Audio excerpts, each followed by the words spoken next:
Okay, Ted Bundy and Virginia Helms, the poor little girl, and him recreating the Volkswagen ride. Here we have him in the 18th and 19th, and he flies back to Seattle, picks up furniture, and he drives the truck back to Seattle with his brother Glenn, for obvious reasons. The abductions were not then. September 18th. The girl goes missing on the 28th or 29th. On the 20th, he buys gas in Salt Lake City, and he meets Marguerite Christian Mon. Okay, so he buys gas in Salt Lake City on the 23rd. Murray on the 24th. He makes a phone call from Salt Lake City, which is the airport. Could be leaving that day. He makes a phone call from Salt Lake City on the 25th. The girl in Jacksonville goes missing around the 28th or 29th. Then he says he bought gas on the 26th. And the 27th he buys gas. And the 30th buys gas. Two of the gas purchases are in the same gas station, apparently, in Murray, Salt Lake City. Okay, I've been out, obviously, painting my banisters outside, and I build them up a little bit. I have anxiety. I may have peripheral artery disease. I may be having arrhythmia, but I do think I have a lot of anxiety after 2.5 years of studying this crap. I mean, you have nightmares. You have terrible, terrible nightmares. Sometimes you'll wake up and say, oh, my God, So going back, and then you have other people vicious that won't tell the truth. I mean, okay, I'm going to take an aside real quick. When I was 7, 8, or 9, we went to Marineland. It's south of here in St. Johns County. My mom was a chaperone. My father had a camera from Germany, Kanoko or Cantina. And even though I was very young, I was studying that book because it's a long ride. So can you imagine an 8 or 9-year-old studying the amperes and the light and the seconds that it would do? You could get what you called a panoramic view. I can show you the camera, and this is what I was studying. And I remember that bus trip to Marineland. Let me see if I can find the camera. It's an antique. My father got it right after the war. And what I'm trying to say is I'm not a stupid person. Here, I sat on that bus, and I studied this. Okay, it's from Germany.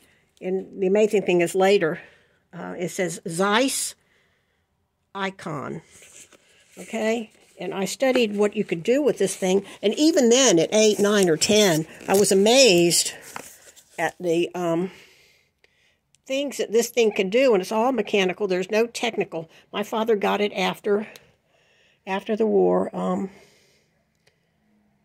Stuttgart, Germany. Which is, by the way, some of our people were from Stuttgart.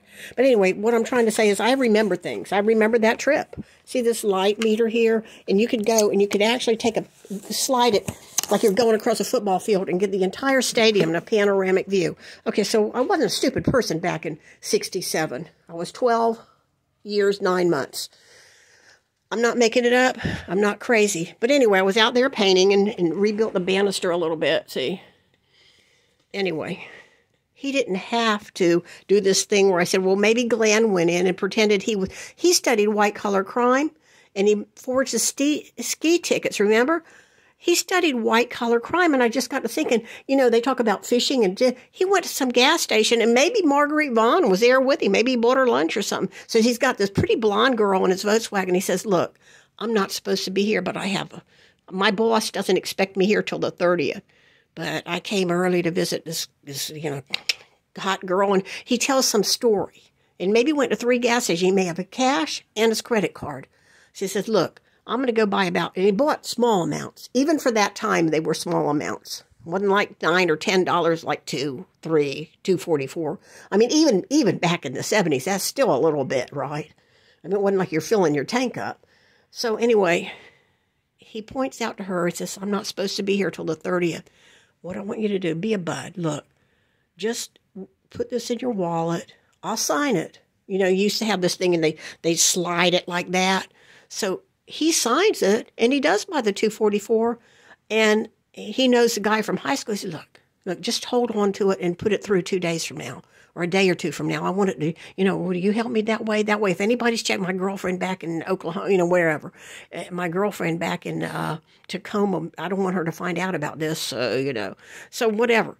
He said, I'm not supposed to be here till the 30th, but I came a few days early to meet up with a friend or something, you know. He tells them some story. He's nice looking. Maybe it has something to do with work.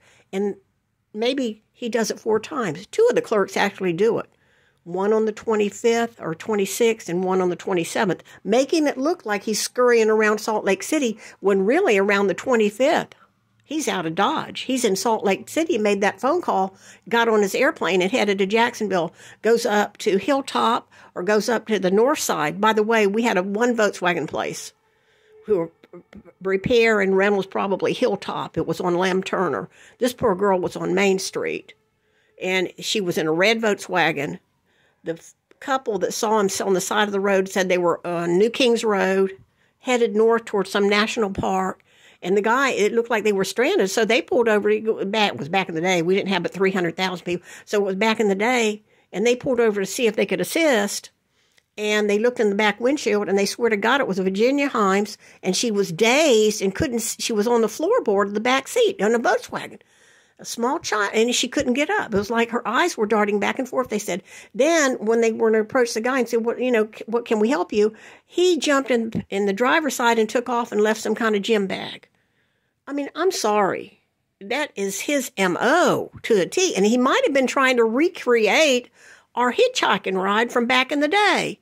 So, yes, it's possible. But I was out there thinking, I said, he doesn't have to use his brother in some elaborate scheme. He just had to smooth the clerk. We were all young. Some people may not have understood why the rules were in place. And this guy, he's handsome. He's got a girlfriend in the car, and he just tells them some sob story. And he said, yeah, I'll put it in on the 26th. I'll put it in on the 29th. When those 2 purchases were not necessarily those actual days.